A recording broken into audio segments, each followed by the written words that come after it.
Hi, everybody. Ian Bremmer here with your latest edition of The Red Pen. The Red Pen.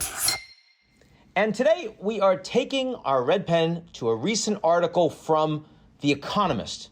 The Economist, you ask, how could I? I love The Economist. I know, but you'd lose respect if I give this piece a pass.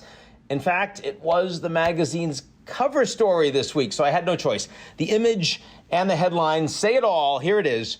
Taiwan is now the most dangerous place on earth as U.S.-China relations continue to sour in the opening months of President Biden's administration. And it is true, of course, that the relationship between the two most powerful countries in the world, the U.S. and China, is very rocky indeed. Back in March, a meeting between the U.S. Secretary of State, Tony Blinken, National Security Advisor Jake Sullivan, and their counterparts from China got off to an icy start in Anchorage, Alaska, no less.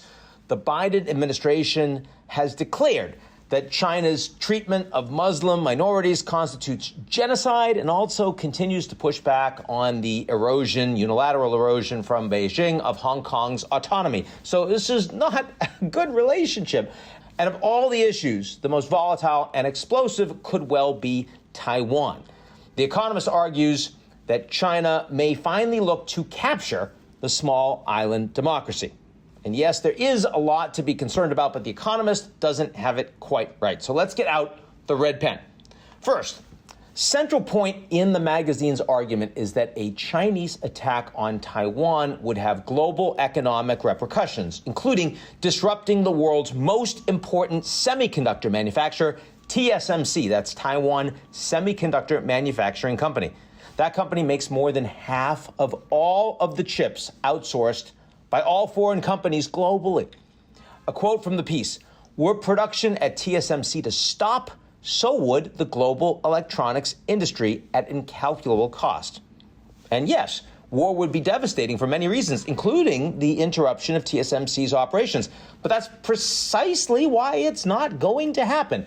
China relies on a functional TSMC as much as the United States does for advanced semiconductors. In fact, China right now is way behind the U.S. in this particular aspect, though not all, of the technology battle.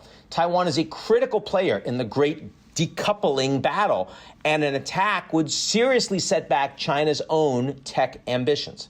Article also states that China would overnight become the dominant power in Asia if China attacked Taiwan and the United States didn't intervene.